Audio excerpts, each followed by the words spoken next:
By limiting the number of employees in a business or sector in order to raise the earnings of the workers who remain, unions act as labor cartels. Additionally, they impede economic expansion and postpone recession recovery. A 33% increase in the corporate income tax has the same impact on company investment as unions do over time in terms of eliminating employment in the businesses they organize. Unions help their members, but they harm all customers, particularly those who are turned down for jobs. The economy has less employment available as a result of unions. Over the past 3 decades, union members have lost the great majority of industrial employment. When considering legislation that would require workers to join unions, the government should keep in mind that union cartels impede economic progress and postpone recovery. How do unions operate? According to BM Project Solutions, unions provide a method for the middle class to grow and earn greater pay. Many heavily unionized domestic businesses have collapsed, according to critics, who claim that unions are bad for the economy. Whom should policymakers pay attention to?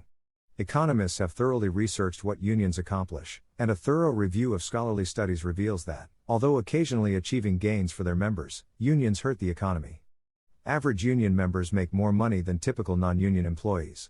That does not, however, imply that increasing union membership will result in higher wages. Today, few employees who join a union receive a wage boost. What accounts for these seemingly incongruent findings? Over the past generation, the economy has gotten more fiercely competitive. Less power exists for businesses to raise prices without putting their operations out of business. As a result, unions seldom bargain for increased pay for recently organized workers. These days, only businesses with competitive advantages, like successful research and development, R&D, initiatives or capital investments, that enable them to pay higher salaries to employees are the ones where unions can secure better wages for workers. By negotiating higher pay for their members, unions essentially tax these expenditures by reducing earnings. Due to this union fee, unionized businesses cut down on investment. Companies with unions invest less, which lowers their competitiveness. This results in job losses for unionized enterprises, combined with the reality that unions serve as labor cartels that try to limit employment options. The availability of employment in the economy is repeatedly found to be reduced by unions, according to economists. Over the past 3 decades, union members have lost the great majority of their manufacturing jobs, while non-union manufacturing employment has increased. Research has also shown that widespread unionization causes economic slump recovery to be delayed. By making customers pay more for the products they buy or opt not to buy, as well as by losing some employees their jobs, unions increase the incomes of its members. Despite benefiting certain employees rather than stockholders, they have the same negative impact on the economy as other cartels. Along with its influence on salaries or employment opportunities, unionization fundamentally alters the workplace. Direct negotiations between employers and employees who are unionized are not permitted. The only representatives for collective bargaining with employees are certified unions. Every conversation regarding compensation, performance, advancements, or any other aspect of working conditions must take place between the union and the employer. Without engaging in discussions, an employer is not permitted to alter working conditions, including salary increases. Final union contracts often portray employees as members of a group rather than as unique individuals. Unions lack the capacity to evaluate each employee's performance and modify the contract as necessary. They wouldn't want to do it even if they could. Unions urge its members to see the union as the source of their financial success rather than their individual accomplishments. As a result, seniority or specific union job categories are frequently used as the foundation for compensation and advancement in union contracts. Rarely do unions permit businesses to base employee promotions or compensation on an individual's performance. As a result, union contracts reduce salaries, they boost the earnings of less skilled individuals while decreasing the wages of highly productive people.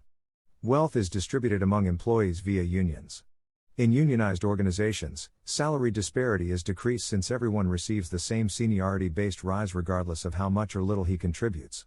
But the cost to companies is more equality. The finest workers frequently won't accept union contracts that restrict their pay, making it challenging for union businesses to recruit and keep top talent. Workers are attracted to unions by promises of increased pay for everybody.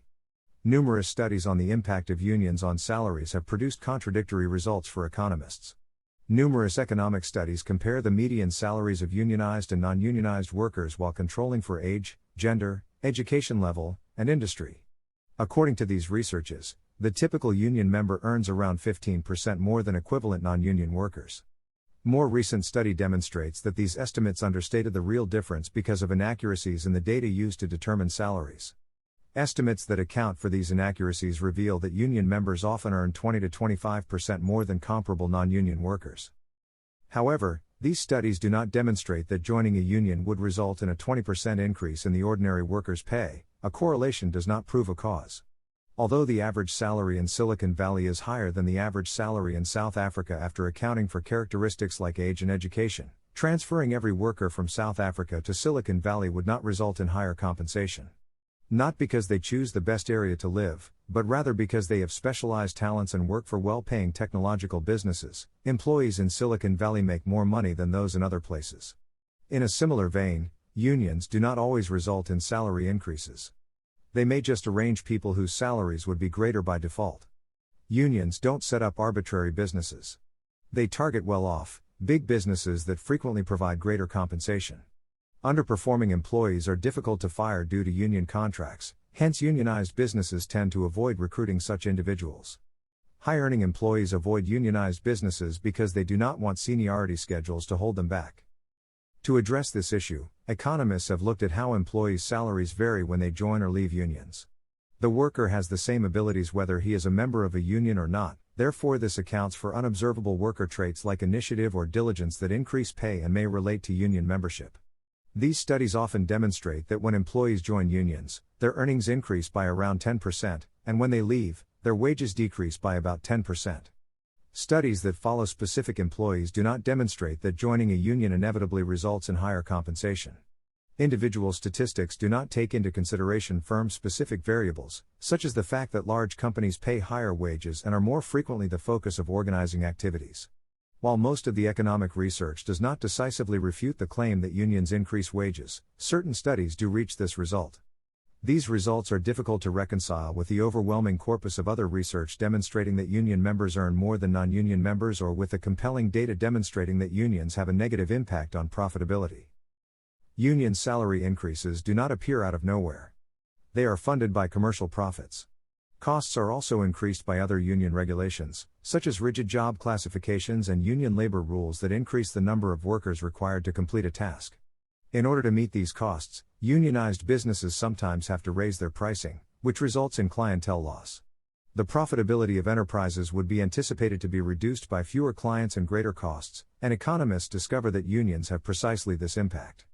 Profits at unionized enterprises are lower than those at non-unionized companies. At every company, unions do not always have the same impact.